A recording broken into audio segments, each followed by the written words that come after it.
Salutations friends, welcome back to my channel. Today's video I'm going to be sharing with you my top 10 favorite women's designer fragrances. This is a video I've been meaning to do for a while. It's a video that I spent quite a bit of time figuring out how I wanted to choose the fragrances. So let me share my picks with you guys. Let's go. Now, first things first, these fragrances are chosen as women's designer fragrances, and what I mean by that is they are marketed to women. Anyone can wear these. Fragrances genderless. Wear whatever makes your heart sing. Also, a lot of designer fragrance houses have niche luxury kind of private lines. I stayed away from those when I chose these fragrances, so you won't see any Armani Privé, you won't see any Tom Ford private labels, or private blends, I don't know why I said private labels, private blends, or Maison Lancôme or anything like that. So if you see some fragrances that you know that I adore that are missing, that is why. Also, designer houses, there's a bit of a debate on what designer means. Sometimes it's fashion houses, sometimes houses like Guerlain or Lancôme that don't have fashion but have beauty are excluded. For the most part, I didn't exclude those. For me, the only fragrance house here that I chose that doesn't sell clothes, actually there's two houses. And I'll let you guys know what those houses are when I get to them. But for the most part, these are considered designer fragrances. And these are also designer priced fragrances as well. There's nothing that's crazily, outlandishly expensive in regards to over $200. I think you can get all these fragrances under $150 for like larger sizes of them. So that being said, let's get into the video. Now the first one I'm going to talk about for me is one of the most beautiful, close to masterpiece fragrances ever created, and it's Bottega Veneta, the Autophone. Now this fragrance specifically I love. First, I love Bottega Veneta. That is the fashion house that I invest most of my money in when it comes to SLGs, purses, shoes. I've considered buying a few fashion pieces, like a few coats and like a few other items in regards to their clothing. Just the brand in general is something that I love and I do invest my money in. And the fragrance is no exception. Now, Bottega Veneta is known for their leather goods. And I feel like as a leather scent, this is just gorgeous and perfect. It's really sexy, it's really sophisticated, but at the same time, it's playful and flirty. It's a really rich, decadent leather fragrance. It smells velvety and suede and soft, but still very luscious and sexy. I do have a review of this, and if I have reviews of any of these fragrances, I will link them below.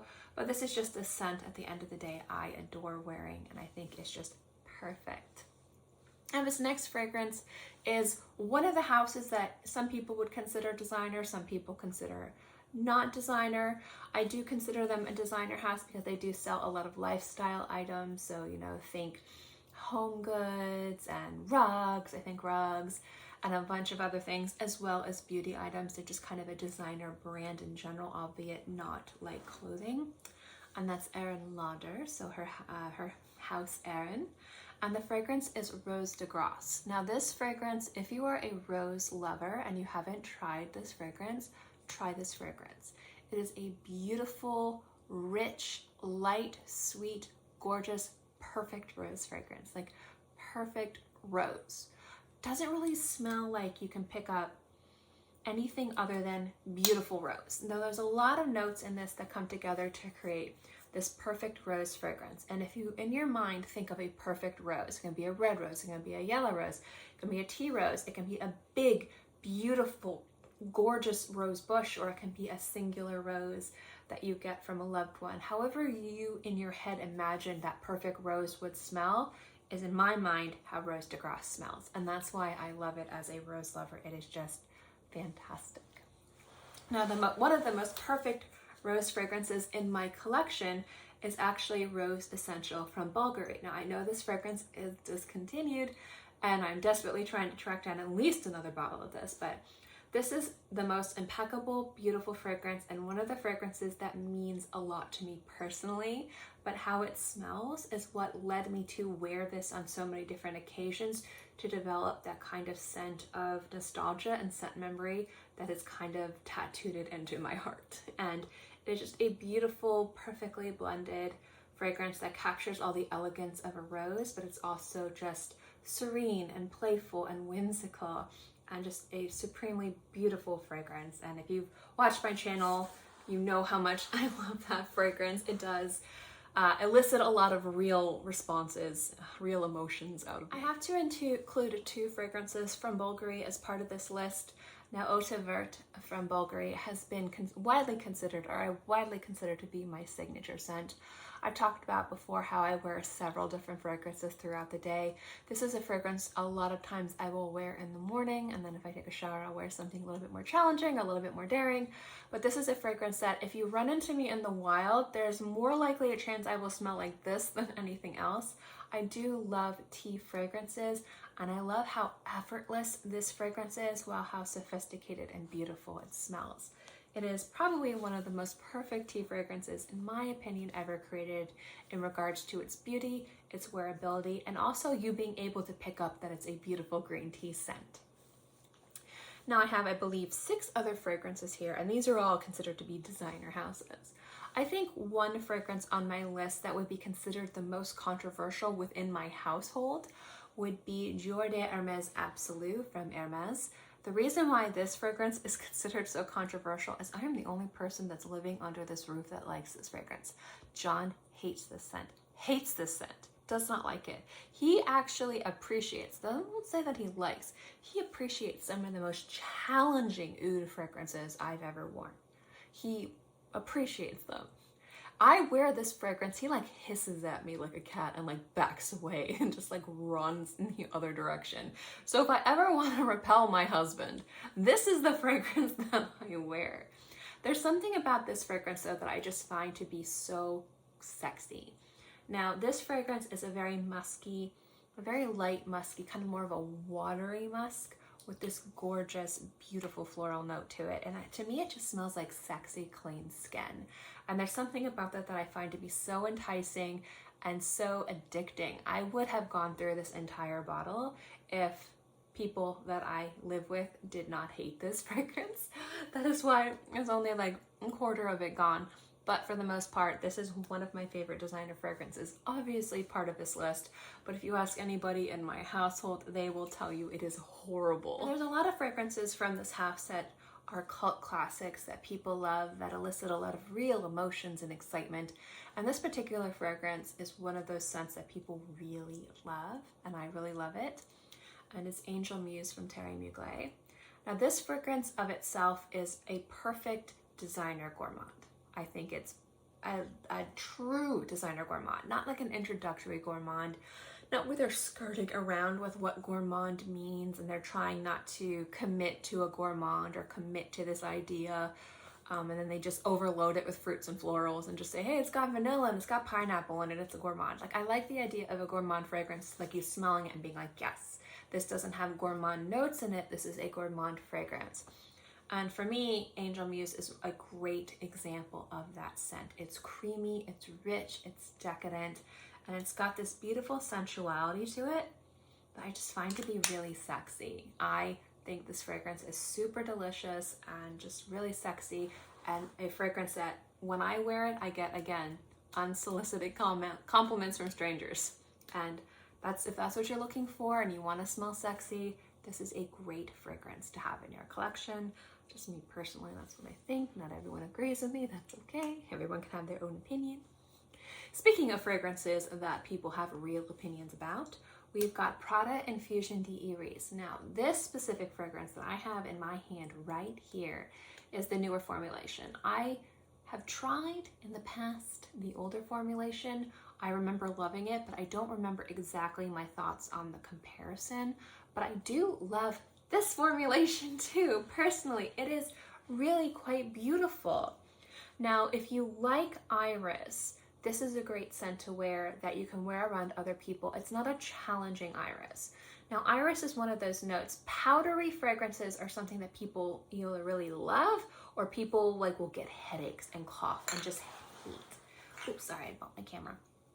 And what I like about Infusion d'Iris from Prada is it has all the beauty of iris without all the challenging aspects of it for a lot of people. It's a very wearable, great introductory iris fragrance. If you really want to get into powdery perfumes, If you start wanting to get into more challenging, more classic, I would say compositions, and you want to see if you can handle and like powdery notes, Infusion d'Iris is a beautiful fragrance to wear to see if you like those types of notes. I wouldn't say jump into old chypres or older compositions, more classic compositions where a lot of people find them to be more challenging because maybe they're used to and appreciate, I'd say, more modern compositions or modern takes or additions or reinterpretations of modern of more classic compositions. Now, I'm not saying that there's anything wrong with not liking older compositions. A lot of people don't like those complex fragrances. They give them headaches. They might have really horrible scent memories of maybe something that happened to them in childhood and they had that smell lingering in their nose for weeks after. And a lot of people really appreciate more modern takes and more, I would say, modernistic, minimalistic takes on fragrances. There's nothing wrong with liking what you like and disliking what you dislike, but if you want to try a challenging note, when it's a dominant note, I find iris to be a very polarizing note when it is dominant. It's either too powdery, too makeup-y, too stale for some people, or some people love it, like they race towards it. And if you want to see if that's a note that you like, or if that's a predominant note in compositions that you like, you know, in fragrances, Infusion d'Iris is a beautiful scent to definitely kind of open the doorway to iris as a dominant, beautiful, ethereal, powdery, angelic note. Now I have 3 more fragrances here, and each of these fragrances are just, to me, great. So the first one, obviously, this is the top 10 women's design fragrances. These are all great. The first one is a love at first sniff for me. If you followed my channel, you know how much I love Donna from Valentino. Now, I don't own any of the flankers, and I've tried the flankers except the newest one, and as much as I like them, I don't love them. To me, this is beautiful. This is a perfect idea of a blend of feminine and the masculine leather note. Leather's considered, you see it a lot more in men's fragrances than you see it in women's fragrances. It's soft and almost like champagne sweet, like sparkly. It's a little bit fruity, and it's just really sexy. A beautiful fragrance, a timeless fragrance, definitely something that was a love at first sniff for me. And I haven't quite fallen in love with the flankers as much as I've fallen in love with the original. But again, I haven't tried the newer one, and I might revisit some of the flankers. It's just a scent in and of itself that I find to be gorgeous. Then we have Chanel number 5, the Eau de Parfum. Now, I love the flankers of this, and number 5, Le, almost was in this list instead of number 5. But I wanted to include this one because I feel like this fragrance is an example of a scent that, in my opinion, in my mind, transitioned me from being a fragrance wearer to a fragrance collector, like a crazy level of obsession with fragrance. When I sold scent, this fragrance was definitely rancid to me. I was young, I was 16, I didn't quite understand classic, iconic compositions. I just knew I liked fresh, vivacious fragrances. The first fragrance I bought was Dolce & Gabbana Light Blue. I'd considered buying Baby Doll from Yves Saint Laurent. I still am trying to track down a bottle of that. And at the time it was between Light Blue and Green Irish Tweed. I've talked about that story all the time. But this composition just smelled like too mature for me. And I remember smelling it one day and realizing, oh my gosh, I love that. And that was around the time I transitioned from fragrance being something that I wore that was important to me to being incredibly important to me as a big part of my life. And I attribute Chanel number 5 to that. And I love this fragrance, and it smells so good and so sophisticated and so classic. And not everybody agrees with that, and that's okay. But that fragrance just is perfect if you like those types of scents, and I do. Last and certainly not least is Gucci Bloom. Now, I do love Gucci fragrances, but I really started to love Gucci fragrances when Alessandro Michel took over as creative director. I think that he's really kind of latched on to the new wave of Gucci. Gucci became a lot more trendy, a lot more popular, and a lot more, I'd say, accessible to everybody, weirdly enough, when Alessandro Michel took over. Gucci before as a fashion house was something that was unattainable for a lot of people.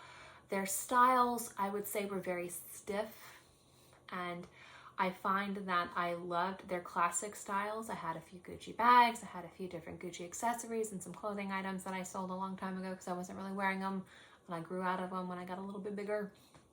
But I found when Alessandro Michele took over as creative director, love him or hate him, he breathed a lot of life and vivacity into Gucci in regards to its fashion, in regards to how it's perceived in the world. Like they have their classic pieces and they have their fun, quirky, whimsical pieces. It has its edgy pieces. It really became not accessible price point, but a type of brand that a lot of different people could appreciate and love. And I love that creative vision that he's breathed into Gucci. And he did it with the fragrances as well. And I think Gucci Bloom is a perfect example of that. I believe this is the first fragrance that was released when he became creative director. And the thing with this fragrance is it kind of reminds me of what he did to Gucci. White floral fragrances were considered very mature. Some people considered them uptight. Some people considered them too stiff, too heavy, too dated. And the fact that he took a beautiful white floral fragrance and breathed life into it, and with his creative direction, obviously, the nose did the work, but the creative direction of taking this white floral fragrance and keeping the integrity of this beautiful white floral and breathing a softness into it, a youthfulness into it, I think made this fragrance accessible and so successful because a lot of different people can enjoy it. Do you like beautiful classic white florals? Gucci Bloom is perfect. Do you want something minimalistic, beautiful, and light and feminine? Gucci Bloom has it. Do you want something that's a little bit tropical? Do you want something a little bit more formal, a little bit more casual? This fragrance is an interesting little guy that fits in a lot of different hats, can wear a lot of different hats, and that's what I love about this scent, on top of it just being effortlessly beautiful. So that is why this fragrance is in this list as one of my top 10 favorite designer scents. And that, my dear guys and gals, is my top 10 favorite women's designer fragrances.